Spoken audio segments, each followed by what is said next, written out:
Hello guys, ഇന്ന് ജനുവരി 29 ദേവുവിൻ്റെ birthday ആണ്. 28-29 ആയിട്ടാണ് അമ്പലത്തിൽ ഉത്സവം വരുന്നത്.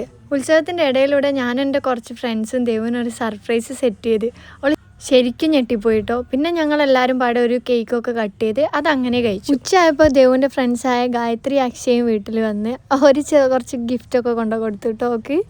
ഓർക്ക് നമ്മളെ കേക്കൊക്കെ എടുത്തു കൊടുത്ത് കേക്കൊക്കെ അവർ നല്ലപോലെ കഴിച്ചു. അപ്പോഴേക്കിതേ ഒരു ടീം എത്തി. അവളെ ബാക്കിയുള്ള ഫ്രണ്ട്സും കൂടെ എത്തിയിട്ടുണ്ടായിരുന്നു.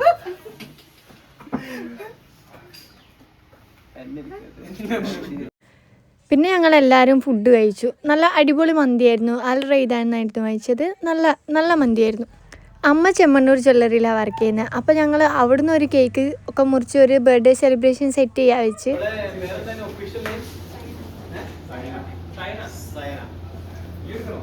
അപ്പോൾ നമുക്കിന്ന് വൈകുന്നേരം ചെമ്മണ്ണൂർ പേരാമ്പ്ര ജ്വല്ലറിയിൽ വളരെ സന്തോഷകരമായ ഒരു ബർത്ത്ഡേയുടെ ആഘോഷമാണ് നടക്കാൻ പോകുന്നത്.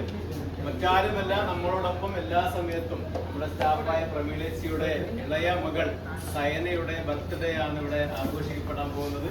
അപ്പൊ ഈ കേക്കിനുമുണ്ടൊരു പ്രത്യേകത. ഈ രണ്ട് കുട്ടികളും ചേർന്നിട്ട് വീട്ടിലുണ്ടാക്കിയ കേക്കാണ്. ഹോം മെയ്ഡ് കേക്ക് മുറിച്ചുകൊണ്ടാണ് നമ്മളിത് ഔപചാരികമായി ഇതിന്റെ ആഘോഷം ഉദ്ഘാടനം ചെയ്യപ്പെടുന്നത്. അപ്പൊ കേക്ക് മുറിക്കാൻ സയനയെ തന്നെ ക്ഷണിക്കുകയാണ്.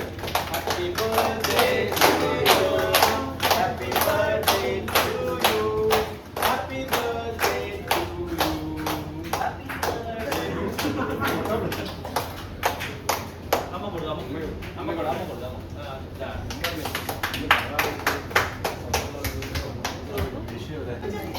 യൂട്യൂബിൽ ചാനൽ എടുക്കുന്നു.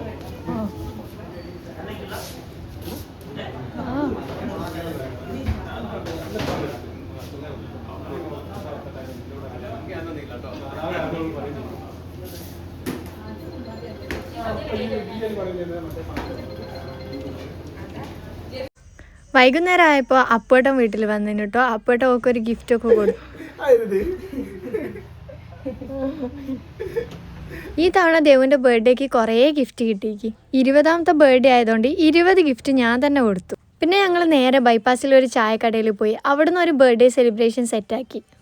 യൂട്യൂബ് ചാനലിലെ ഫസ്റ്റ് ലോങ് വീഡിയോ ഇവളുടെ ബർത്ത്ഡേയും കാര്യങ്ങളൊക്കെ ഇടണമെന്ന് എനിക്ക് നല്ല ആഗ്രഹം ഉണ്ടായിരുന്നു. ഇൻഷാ അല്ലാ അങ്ങനെ എനിക്ക് സാധിച്ചു. ഇനി ഒരു ലോങ് വീഡിയോ കൂടെ വരുന്നുണ്ട്. ഈ കിട്ടിയ ഗിഫ്റ്റൊക്കെ നമ്മൾ അൺബോക്സ് ചെയ്യുന്ന ഒരു വീഡിയോ വരുന്നതാട്ടോ. ദേവു എന്ന് പറഞ്ഞാൽ എന്താ പറയേണ്ടതെന്ന് എനിക്കറിയില്ല.